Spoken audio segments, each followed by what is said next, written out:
नमस्कार दोस्तों, स्वागत है आपके अपने इस यूट्यूब चैनल अंकित कोचिंग सेंटर में। और आज के इस वीडियो में मैं आपको बताऊंगा जो आप लोग का जो है क्लास 10th के लिए है ना, जो आप लोग का इंपॉर्टेंट क्वेश्चन जो आप लोग क्लास 10th का जो है 25 तारीख को जो आप लोग का एग्जाम होने वाला है सोशल साइंस का, उसके लिए आप लोग के बहुत ज़्यादा इंपॉर्टेंट क्वेश्चन लेकर के आ गए हैं। और इस वीडियो से आपको जो है बहुत ज़्यादा क्वेश्चन मिलेगा। ध्यान रखिए, इस वीडियो में जो है आप लोग को 5 नंबर वाला क्वेश्चन करवाया जाएगा, है ना। जो आप लोग का 5 नंबर में जो पूछा जाता है, पूरा वीडियो में ही 5 नंबर का क्वेश्चन आपको मिलेगा। तो आप जो है अच्छे से इसको जो है याद कर लेंगे और जो है क्वेश्चन को समझने का प्रयास करेंगे, है ना। क्या कितने कम समय में, तो कुछ यदि पढ़े हैं बुक तो ठीक है, नहीं पढ़े हैं तो आप कम से कम जो है चीज़ों का जो क्वेश्चन है उसका आंसर का आप कम से कम मेन पॉइंट आप समझिए, जो अपने साथ बना करके लिख सकेंगे, है ना। और देखिए यहाँ पे वीडियो के डिस्क्रिप्शन में व्हाट्सएप और टेलीग्राम ग्रुप का लिंक है, उसे जाकर जरूर ज्वाइन करें, जिसमें आपको जो झारखंड बोर्ड का सबसे पहले अपडेट हम वहीं पे आपको देते हैं। देखिए यहाँ पे क्या लिखा हुआ है, आपका जो है क्वेश्चन है कि पहले विश्व युद्ध में भारत में राष्ट्रीय आंदोलन के विकास में किस प्रकार योगदान दिया, है ना। भारत जो है आपका पहला राष्ट्रीय आंदोलन जो आप लोग का हो रहा था, प्रथम विश्व युद्ध जो हो रहा था, उसमें भारत जो है राष्ट्रीय आंदोलन के विकास में जो भारत जो है किस तरह का योगदान दिया, उसके बारे में आपको बताना है। क्वेश्चन ये पूछ रहा है। देखिए क्या लिखा हुआ है, प्रथम विश्व युद्ध में भारी संख्या में भारतीयों को सेना में भर्ती किया गया, है ना। भारत से बहुत ज़्यादा जो है सेना लिया गया और यूरोप देश में स्वतंत्र वातावरण और लोकतांत्रिक संगठनों में उन पर प्रभाव पड़ा, है ना। और यहाँ पे जो है आप लोग का यूरोपीय देश में कोई स्वतंत्र वातावरण में जो है उनको बहुत ज़्यादा प्रभाव पड़ा। युद्ध के अनुभव में उन्हें अपनी क्षमता पर विश्वास हुआ, है ना, विश्वास हुआ, क्योंकि उसके पास सेना भी बहुत ज़्यादा आ गया था। वे अपने देश में भी लोकतंत्र की स्थापना कर सकते थे, है ना, सकते हैं। तो वो भी अपना जो है देश में लोकतंत्र की स्थापना करना चाहते थे। और यहाँ पे बता रहा है राजनीतिक जागृति और आपका आत्मविश्वास के प्रबल भावना पहले विश्व युद्ध के बाद विकसित हो गई, है ना, विकसित हुई। यहाँ पे जो है प्रबल भावना जो है विकसित हो गई यानी युद्ध को जीतने के बाद। अब यहाँ पे आपको क्या बता रहा है, देखिए यहाँ पे मतलब युद्ध में जो खर्चा हुआ की पूर्ति के लिए ब्रिटेन ने अपने उपनिवेशक पर अतिरिक्त कर भार आरोपित किया, है ना। जबकि जो युद्ध में जो खर्चा होता था, जैसे सैनिक का खाने का खर्चा, जो आपका युद्ध का सामान का खर्चा, उस सब का जो खर्चा होता था, तो वो सब खर्चा कहाँ से लाएगा, तो टैक्स उठा दिया है क्या नहीं। अब बताया जिसके परिणाम स्वरूप उपनिवेशों में विकट आर्थिक एवं राजनीतिक स्थिति उत्पन्न हो गई, है ना। अब देखिए यहाँ पे ये सबके पास जो है बहुत ज़्यादा जो है दिक्कत हो गया। अब यहाँ पे बताया सरकार की आर्थिक नीतियों से वस्तुओं की कीमतें अप्रत्याशित रूप से बढ़ा दी गई, है ना। जो भी सामान था जो कम दाम में पहले मिलता था, उसको जो है ज़्यादा दाम उसका क्या कर दिया गया। अब देखिए नेक्स्ट पॉइंट आपका क्या लिखा हुआ है। नेक्स्ट पॉइंट लिखा हुआ है, देश में कोई भाग में, देश के कोई भाग में, देखिए देश के कोई भाग में फसल नष्ट हो गई थी। और यहाँ पे कई भाग में फसल नष्ट हो गई थी, जिसके परिणाम स्वरूप खदानों में कमी आ गई, है ना, कमी आ गई। और कई क्षेत्रों में अकाल पड़ गया, और बहुत सारा क्षेत्र में क्या पड़ गया, अकाल पड़ गया। तो यहाँ पे उस सबसे भी टैक्स लेना था। तो इसी बीच आपका जो है फ्लू जैसी महामारी फैल गई, है ना। देखिए सब टेंशन एक साथ आया, फ्लू जैसी महामारी फैल गई, जिससे भारी संख्या में लोग भी क्या होने लगे, मरने लगे। अब देखिए यहाँ पे अंग्रेजी सरकार ने भारत में क्रांतिकारी गतिविधियों में पूरा रोक लगाने के लिए डिफेंस ऑफ इंडिया एक्ट 1915 में लागू किया, है ना, जो है। अब देखिए उधर सब कोई बस युद्ध में भिड़ा हुआ था, तो यहाँ पे आदमी सबको मौका मिल गया था कि हम लोग जो है यहाँ पे क्रांति करके जो है हम लोग अपना देश को आज़ाद कर लेंगे। लेकिन यहाँ पे देखिए 1900 यहाँ पे डिफेंस एक्ट ऑफ इंडिया लगा करके जो है हम लोग को क्या कर दिया गया, काबू किया गया। इसके बाद क्रांतिकारी आंदोलन कम होने के बजाय और तेज हो गया। सबको अभी मौका मिल गया था कि सब विदेशी का भी दिमाग उधरे है। तो यहाँ पे जो है आपका देखिए यहाँ पे फिर उसके बाद क्या हुआ, उपयुक्त परिस्थितियों में प्रति सरकार के रूप न काफ़ी उदासीन बल्कि असहयोगात्मक रहा, जिसके परिणाम स्वरूप लोगों में सरकार के प्रति अति असंतोष और विद्रोह का भावना पनपा तथा लोग राष्ट्रवादियों आंदोलन के लिए क्या होने लगे, मजबूर हुए, है ना। राष्ट्रवादी आंदोलन, राष्ट्र के लिए आंदोलन सबको करने लगे। अब देखिए यहाँ पे east India company, next question आपका इंपॉर्टेंट क्वेश्चन है। ईस्ट इंडिया कंपनी से क्वेश्चन आपको देता ही देता है। देखिए ईस्ट इंडिया कंपनी ने भारतीय बुनकरों से सूत और रेशमी कपड़े की नियमित आपूर्ति सुनिश्चित करने के लिए क्या किया, है ना। तो क्या किया है, नियमित आपूर्ति को सुनिश्चित करने के लिए, तो आपको इसका आंसर बताना है। तो देखिए क्या किया उन्होंने, तो आप लिख दिए नियमित आपूर्ति सुनिश्चित करने के लिए जो है ये सभी कदम उठाए। तो पहला नंबर में लिखिएगा, ईस्ट इंडिया कंपनी ने कच्चे माल खरीदने के लिए बुनकरों को क्या देने लगा, पेशागी के रूप में कर्ज देने लगा, है ना। देखिए जैसे क्या होता है, किसी के पास खेत है लेकिन उसमें जो है बीज डालने का उसके पास पैसा नहीं है, जैसे वो खेती नहीं कर पाएगा, तो वो पहले क्या किया कि कर्ज दिया, है ना। इसमें क्या किया, इसको किसान को कर्ज दिया, कर्ज के झांसे में पहले उसको फंसाया। इस प्रकार उन्होंने बुनकरों को अस्थायी रूप से कर्ज के जाल में फंसा लिया, है ना। पहले कर्ज के जाल में फंसाया। देखिए सबका दिमाग कितना तेज था, पहले फंसा लिया कर्ज के दर में। अब जैसे कर्ज के अब किसी को पैसा दिया तो अब जो है लेने वाला आदमी तो उसका बात मानेगा ही। तो वही देखिए कंपनी ने वेतनभोगी गुमसातों को की नियुक्ति की। अब वहाँ पे जो है गुमसातों का जो है वेतनभोगी मतलब जो पैसा पे जो काम करे उसका गुमसातों का जो है नियुक्ति किया, जो कपास के उत्पादन और बुनकरों द्वारा बनाए जाने वाले रेशम की निगरानी करते थे ना। तो गुमसातों का काम क्या था, एक तरह से वाचिंग करना, है ना। अब देखिए वे यह भी से देखते थे कि बुनकर उन्हें यूरोपीय कंपनी के या स्थानीय भारतीय व्यापारियों के लिए तो काम नहीं कर रहे हैं। तो इसका वह कहना था कि तुमको देखो खेत में उपजाने के लिए हम तुमको पैसा दिए, तुम इसको जो है जो भी कपास सपास जो भी तुम्हारा है रेशम का रेशमी कपड़ा जो भी तुम बनाओगे, जो सूट तूट जो भी तुमको बनाना है, सूट बनाना है वो सब तुम बनाओ, लेकिन तुम क्या करो, हम ही को बेचो, है ना। तुमको हम पैसा दिए तुम हम ही को बेचो, और वो भी क्या कम दाम में बेचो, है ना। कम दाम से जो हम लोग से क्या करता था, खरीद लेता था। नेक्स्ट क्वेश्चन देखिए यहाँ पे क्या लिखा हुआ है कि मुद्रण संस्कृति में भारत में राष्ट्रवाद के विकास की में क्या मदद की, है ना। तो मुद्रण संस्कृति जो है भारत में राष्ट्रवाद के लिए क्या मदद किया उसके बारे में हम लोग को बताना है। तो देखिए यहाँ पे लिखा हुआ आंसर, मुद्रण संस्कृति में भारत में राष्ट्रवाद के विकास में निम्नलिखित प्रकार की मदद की। तो कौन कौन सा मदद किया, पहला मुद्रण संस्कृति में ने भारत में राष्ट्रवाद के उदय और विकास में महत्वपूर्ण योगदान दिया। सबसे पहले हम ये चीज़ तो जानते ही हैं ना, मुद्रण संस्कृति।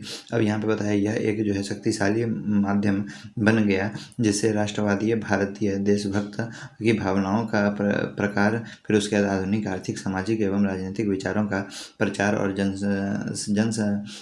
साधारण को जागृति का विकास हुआ, है ना। जागृति का क्या हुआ, विकास हुआ। मुद्रा संस्कृति के अनुसार प्रेम के माध्यम से राष्ट्रवादियों के लिए विचार को जन जन तक पहुँचाया आसान हो गया, है ना। सबको जो है पहुँचाना क्या हो गया, आसान हो गया। और देखिए लिखा हुआ मुद्रण में जनसाधारण और जो है स्वतंत्रता के लिए सर्वस्व संपन्न करने की प्रेरणा दी। अब यहाँ पे बताया बिक्रम चंद्र चटर्जी ने उपन्यास और आनंद मठ जैसे आधुनिक बंगाली देशभक्ति का बाइबिल कहा जाता है ना। और उसे जो है और उनका गीत वंदे मातरम भारत के जन जन के लिए स्वाधीनता एवं जो है देशभक्ति का स्रोत बन गया, है ना। तो वहाँ पे जो है ये जो है आनंद मठ को आप जानते हैं, यहाँ पे विक्रम चंद्र चटर्जी वंदे मातरम के रचयिता है ना।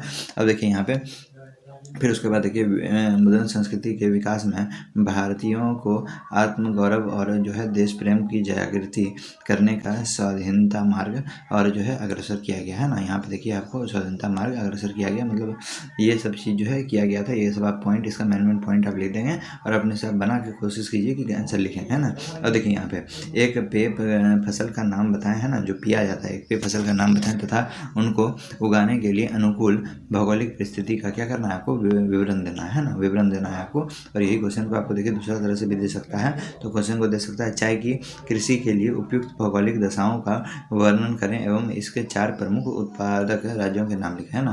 तो इसको जो है आपको लिखना है। तो देखिए यहाँ पे क्या है आंसर इसका, चाय। देखिए चाय पेय फसल है। चाय क्या है, पेय फसल। देखिएगा भारत में सुबह उठने के साथ बहुत सारा आदमी को चाय पीने का आदत है क्या नहीं।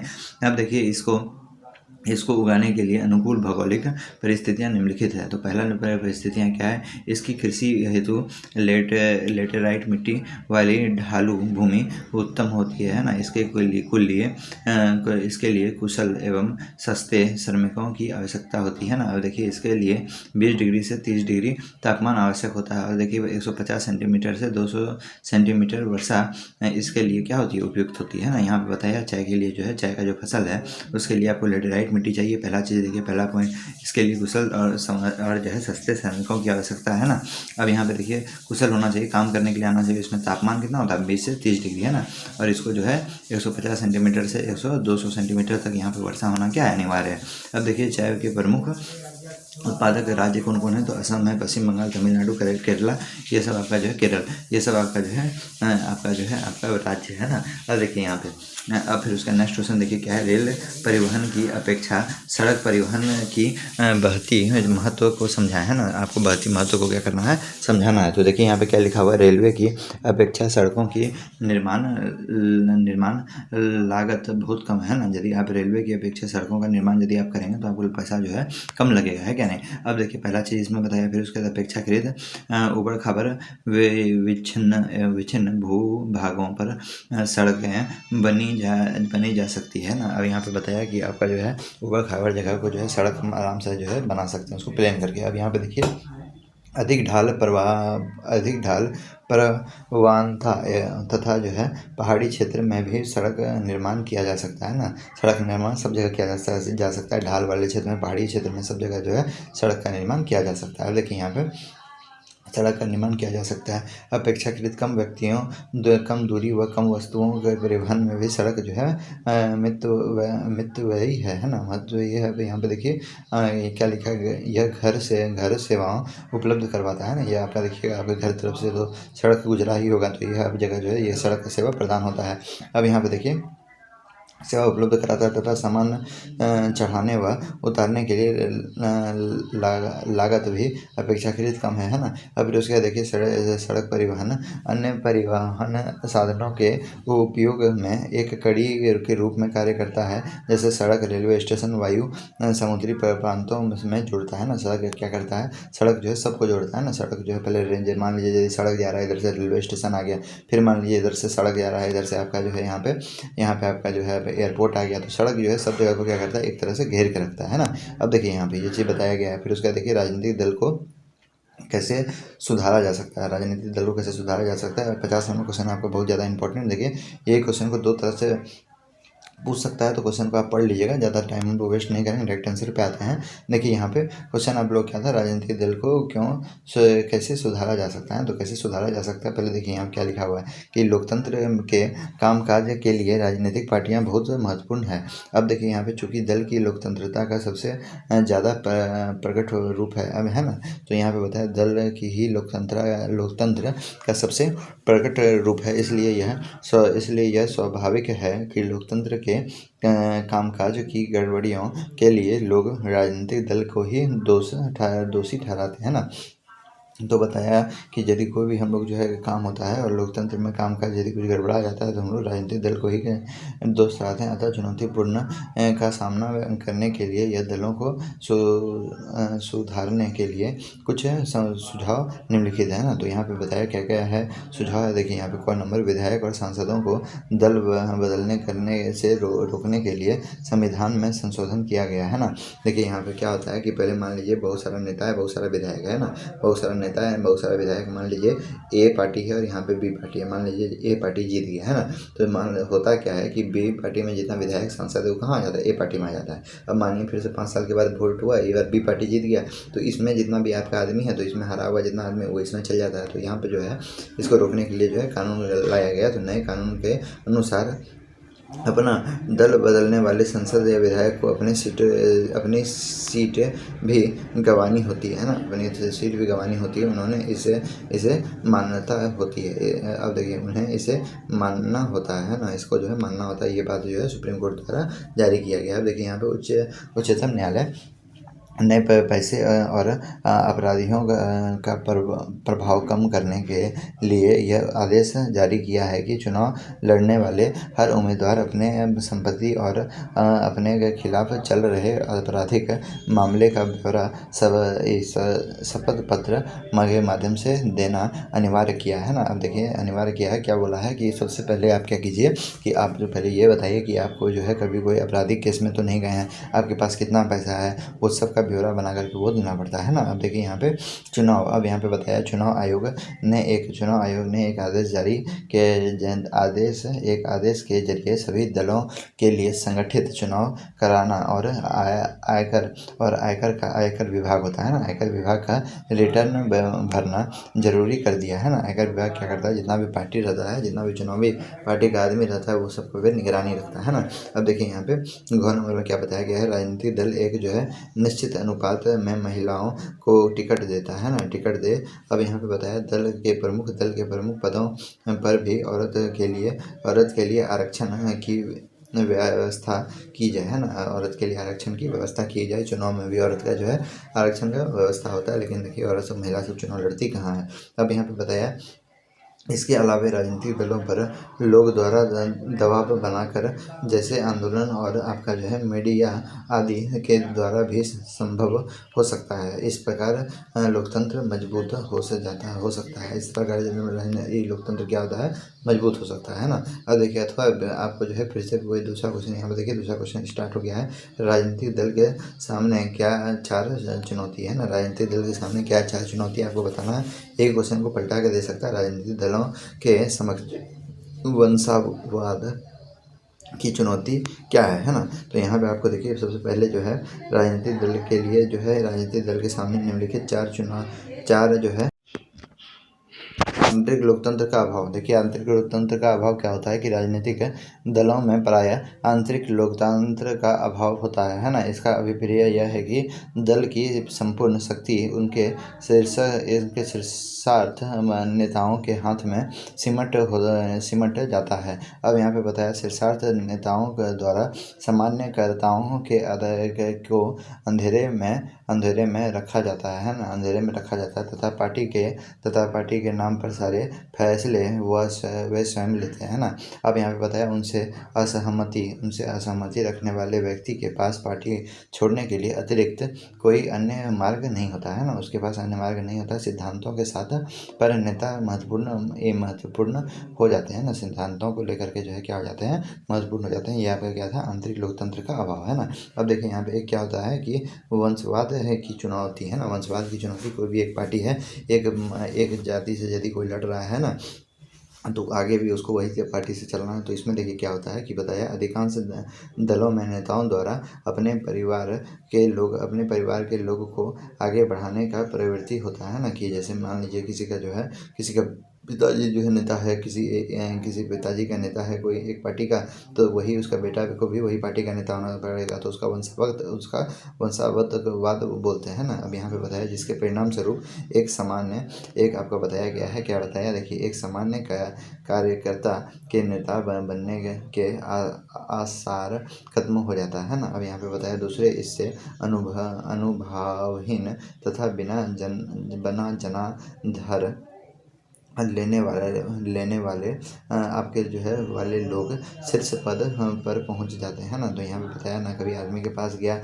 ना। देखिए मान लीजिए यदि इसके पिताजी हैं, मान लीजिए कोई आदमी जिसके पिताजी बहुत मेहनत की और वो जो है किसी पार्टी का नेता बने, उसका बेटा भी वही पार्टी का नेता बनेगा, लेकिन ये तो कोई मेहनत नहीं किया ना, ही कोई आदमी के पास जाना गया, ये डायरेक्ट जो है वो बनाया पद पे क्या हो गया, पहुँच गया। अब यहाँ पे देखिए यहाँ पे बताया पैसा और बाहुबल का बढ़ता प्रभाव है ना। कोई देखिए बहुत कोई जो है वोट जो है पैसा के बल पे है ना जीतता है, कोई जो है ज़्यादा धमका करके कोई वोट दिया जाता है, उसी को बाहुबल बोलते हैं, ताकत के दम पे।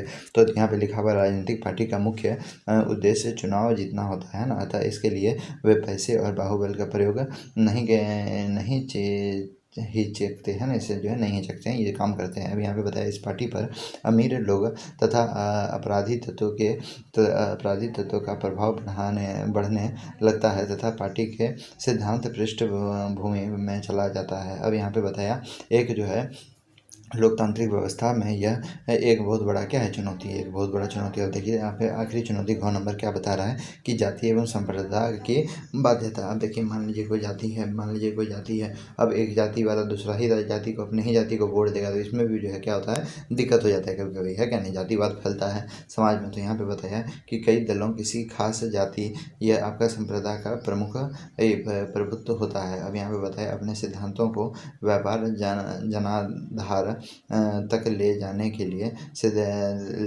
लिए राजनीतिक दल इस तत्वों से छुटकारा पाने में चाह कर भी असमर्थ होती है ना, ये चाह कर भी क्या होती है, असमर्थ होती है। अब देखिए यहाँ पे नेक्स्ट क्वेश्चन आप लोग का क्या है, नेक्स्ट क्वेश्चन आप लोग का है कि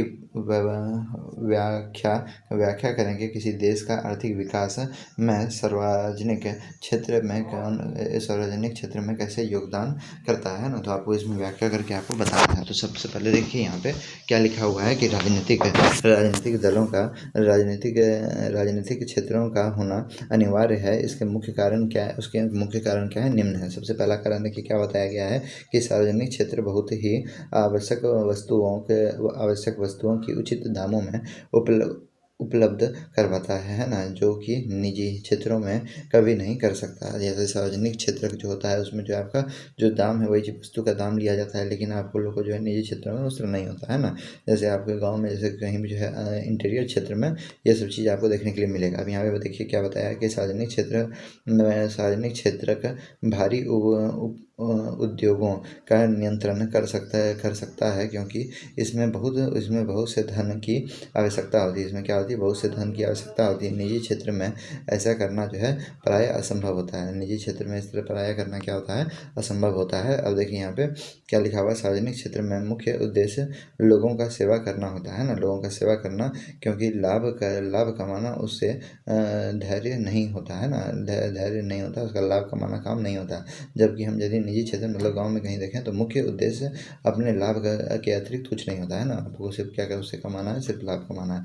जैसे यहाँ पे बताया सार्वजनिक क्षेत्र पर जैसे अधिकतर सरकार का नियंत्रण होता है ना, सार्वजनिक क्षेत्र पर जो यहाँ पे बहुत सारे लोग यहाँ पे शहर सब जो होता है वहाँ पे क्या होता है, वहाँ पे जो है सरकार का नियंत्रण होता है। इसलिए जनसाधारण के कल्याण हेतु वह कई बार अपने पास में भी व्यय करने लोगों के भले के लिए जो है अनेक वस्तुओं का उत्पादन कर देता है। अब यहाँ पे बताया पैसा कमाने के लिए अनेक वस्तु का जो है उत्पादन कर देता है। अब यहाँ पे बताया लोगों को कई बार गेहूँ, चावल आदि वस्तुओं की सार्वजनिक क्षेत्र द्वारा सस्ते दामों पर भी उपलब्ध कर देते हैं ना, सस्ते दाम पर भी उपलब्ध जो है कर देते हैं। अब यहाँ पे देखिए क्या लिखा हुआ है, अब रेलवे, फिर उसका डाकघर, फिर उसके बड़े बड़े अस्पताल, फिर उसके बाद आपका किराना, फिर उसके बाद कारखाने आदि सरकार की जाने वाली सार्वजनिक क्षेत्र की कुल मुख्य सार्वजनिक गतिविधियाँ हैं। अब यहाँ पे देखिए जिसमें जनसाधारण की बहुत सा लाभ रहता है ना, जनसाधारण का बहुत सारा लाभ रहता है। अब यहाँ पे बताया लगभग सभी सार्वजनिक क्षेत्र की गतिविधियाँ देश की आर्थिक विकास का महत्वपूर्ण योगदान देता है, इसलिए उनका क्या होता है, इसलिए उनका अनिवार्य होता है ना, इसलिए उनका होना अनिवार्य है। अब यहाँ पे देखिए नेक्स्ट क्वेश्चन आपको देखिए क्या पूछा गया है कि भारत सरकार द्वारा विदेशी व्यापार एवं विदेशी निवेश पर अवरोध लगाने का क्या कारण था। अब यहाँ पे देखिए इन अवरोधों को सरकार क्यों हटाना चाहती है ना, ये सब अवरोधों को सरकार क्यों हटाना चाहती है इसके बारे में आपको बताना है। तो देखिए यहाँ पे लिखा हुआ विदेशी व्यापार एवं विदेशी निवेश। विदेशी व्यापार जो विदेश करता है, और जो है विदेशी निवेश मतलब क्या होता है कि बाहर का पैसा जो भारत सरकार के यहाँ पे आकर के जो है जो निवेश करता है, भारतीय सरकार द्वारा अवरोध लगाए जाने का कारण निम्नलिखित है। अब देखिए निम्नांकित है। अब देखिए यहाँ पे क्या लिखा हुआ है कि ऐसा कौन नंबर देखिए लिखा हुआ है, ऐसा इसलिए किया जाता है ताकि विदेशी स्पर्धा से देश का उत्पादकों में संरक्षण प्रदान किया जाए। अब देखिए यहाँ पे ख नंबर लिखा हुआ प्रतिस्पर्धा से भारत में नव उदित उद्योग ठप पड़ सकते हैं ना, वो क्या कि विदेशी के पास बहुत ज़्यादा टेक्नोलॉजी रहता है, यहाँ पे आके यदि करेगा तो हम लोग का यहाँ पे व्यापार क्या हो जाएगा, ठप पड़ सकता है। फिर उसके बाद बताया ऐसे में यदि उचित समझाया गया कि केवल उन्हीं वस्तुओं का आयात किया जाए जिनके बिना काम चलना कठिन है और जो बहुत अनिवार्य है ना, जैसे आपका जो है मशीनरी, फिर उसका उर्वरक, फिर उसका पेट्रोलियम आदि है ना, ये सब चीज़ का। फिर उसके बाद यहाँ पे बताया भारतीय सरकार द्वारा अवरोधकों को हटाने के लिए निम्नांकित कारण है। तो कौन कौन सा कारण है, तो कौन नंबर देखिए बताया गया कि भारत सरकार ने सोचा कि वह समय आ गया जब भारतीय उद्योगपति प्रतिस्पर्धा का मुकाबला करने में समक्ष हो चुके हैं। अब यहाँ पे बताया इस प्रतिस्पर्धा के कारण भारतीय उत्पादक अपने माल में सुधार करने का प्रयत्न करेंगे ताकि उनका माल विदेशों से बड़ी मात्रा में बिक सके, है ना, वो विदेशों में बड़ी मात्रा में बिक सके यहाँ का जो है माल। अब देखिए यहाँ पे एक स्वच्छ प्रतिस्पर्धा चीज़ों की गुणवत्ता बढ़ाने के लिए बड़ी सहायकता सिद्ध होती है ना, यदि आप जो है शुद्धता रखेंगे, अपनी गुणवत्ता चीज़ों में रखेंगे तो उसकी बिक्री बहुत ज़्यादा होती है। यहाँ पे बताया इस बातों को ध्यान में रखते हुए भारतीय सरकार 1991 में धीरे धीरे आयात पर लगे हुए बहुत से प्रतिबंध को हटाना शुरू कर दिया।